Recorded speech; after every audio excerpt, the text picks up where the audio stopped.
hard JavaScript interview questions. That's right, we're going into it again. And this time I'm not looking at the internet, but I actually made one for you. And I call this the blender. And why? Because it's gonna blend your mind. That's why. But if you ever see this question on an interview, just do a 360 and Naruto run away. Just run. Run as fast as you can. Because you don't want to work in a company who's gonna torment you right at the interview process. So, what's this? Let's take a look. As you can see, we have a function. And in this function, we have an object, which has a value of a toString method and also a for loop. And so right now, pause the video, take a look at this, evaluate what's gonna happen in your head, and tell me the answer in the comment section below. 3, 2, 1, you had your time. So the question is, what's gonna be printed into the console? Okay, let's see. What's the answer? 3, 2, 1, and it's 35. But how? That's the question. And I will explain to you real quick. Let me just zoom in a little bit more so you can see it. So there you go, it's 35. But oh, the pen again. Give me a second. So here we go. We'll go line by line. Let's start with this 0, 10. What's that? Well, when there's a leading 0, JavaScript will interpret the value as an octal value. What's an octal value? It's a value from an octal number system, which has digits from 0 to 7. So 10 in octal is not going to be like 10 in a decimal. This is going to be 8. See, because in octal number system you have digits from 0 to 7. So 0, 1, 2, 3, 4, 5, 7, and after 7 comes 1, 0. So this is not 10 but 1, 0. And 1, 0 translates to 8. So there's the first mistake. There's the first blunder. The second blunder, which I think probably nobody falls into, is that I use the same variable here as here. And those are actually not the same variables. No, because this let x is a block variable which we can use in this block. But here we reference to this .x, which is correctly going to be this one, right? Okay, so I've written already too much. Okay, so we determined that this .x is going to be this. But where is the keyword, var, const, or whatever? What's happening here? So when in a function or wherever, when you don't use a keyword, it's just going to be declared into the global scope, and that's simple. And that means if I wanna see, if I say x, see that x exists here because I declared this in this pp_blender function. So yeah, that's a global variable. It goes into the global scope. So here's the statement, but what's this thing around it? What's that? That's an arrow function. See, let me clear it. So here we have an arrow function, this one, this, which I wrapped around parentheses here and here, and immediately invoked it. So that means this does basically nothing. this does nothing at all. This is just to mess you up a little bit. If I were to write this, it's the same exact thing. It's just to blend your mind again. Then it goes to this whatever. Here it gets very interesting. Here, and when you first see this, you might think that this and this are separate statements. And that's not true, because there is something we call the operator precedence. And if you take a look at the table, there is this thing that assignment has a precedence of 2, while the logical OR operator has a precedence of 3.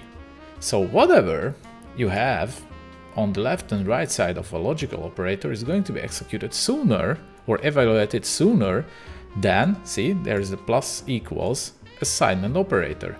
So what happens here? First of all, this is going to be executed right here. There we go. Empty string or plus plus this .x. An empty string, as we know, is a falsy value. So this is false. And because this is false, this is going to be evaluated as well. And plus plus this .x, as we know by now, is right now 8. So it's going to be what? It's going to be 9. So plus plus this .x is going to be 9. And this we are going to add to the current x, which is 8. So what's that? That's 17. That's right. So the result of this.x is 17 at the first iteration. That's right. If you don't understand, just roll it back, take a look at it again.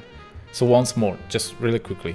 So first we execute the statement here between the OR operators. This is false, so this must be evaluated, which evaluates to 9, and then it's put back into the this.x, which is 8, so it's 17. Now we have 17, but we must loop again because x equals 1 until x is smaller than 2. So this is 0 and 1, so 2 loops we are going. So now with this.x, let me clear. This.x is let me write it here, is now 17, right? So we do the exact same thing again. So this becomes 18, and 18 plus 17 is that we know is 35. And that, ladies and gentlemen, is the answer to this question. Any questions? No? Alright, what did we learn? We learned that this code is a whole mess. You should never ever see something like this. And I've actually made a corrected version, which is easier to read, which how this should have been written. And if you write it this way, then there's probably a better chance that someone is going to actually understand and predict the correct answer. So the same function, but here I actually write this.x. So there's no confusion. I know that this.x refers to this.x in any case. So now I say 0, 0, 10. And you'd be looking like, okay, that's something else. This O is referring to an octal value, which is 8. And even though if you don't know this, you will at least know that this is not 10. Okay, that's already something. You run into this loop, and now in this loop, you are going to evaluate this correctly because I put parentheses around this operator, and you will be able to determine which is the correct way to evaluate this. See, and I think putting parentheses here and there, it doesn't hurt anyone because nobody ever remembers what the order of operations is and how the precedence works. You know sometimes, but sometimes you don't. If I want to be more into this, then I probably rewrite these into normal functions to look better. But because these are just one-liners, you can use the shorthand arrow functions. So, but see, if you look at this, there's already a big difference. You already see that, okay, there's something in between these parentheses which is going to be executed, as if I remove them, see, and move them close together, see, you might have a feeling that, okay, this is going to be executed first, or this. So if this evaluates to false, then this must be executed. I think this is all I wanted to say. And please, again, if you meet this question somewhere, oh, and by the way, I forget, use strict. That's a very neat feature. If I were to do this without use strict, I wouldn't be able. Okay, I need to specify the scope, otherwise it wouldn't work. So yeah, again, if you were to meet this exercise somewhere in an interview, just run away like a lightning. There's no point for you being there, because even if they change some minor detail about this, there's a very high chance you're going to fail it. And when I first tested this, I wasn't expecting the output. So I stumbled upon this one on accident. Even I had some issues with this, who actually came up with this. So there is no reason for someone to expect you under pressure to know something like this. But at least you see how difficult can it get when it's not formatted correctly, when it's not written correctly. Although this is stupid, this whole thing is stupid, but using the correct parentheses and the correct structure can help you understand the code better, and that's why you should be structuring your code as much as you can, but not too much. If you like the video, please thumbs up and subscribe. Thumbs up, subscribe. That's your job. Mine was to entertain you with this. And I hope you liked it. I hope to see you in the next one. And until then, goodbye.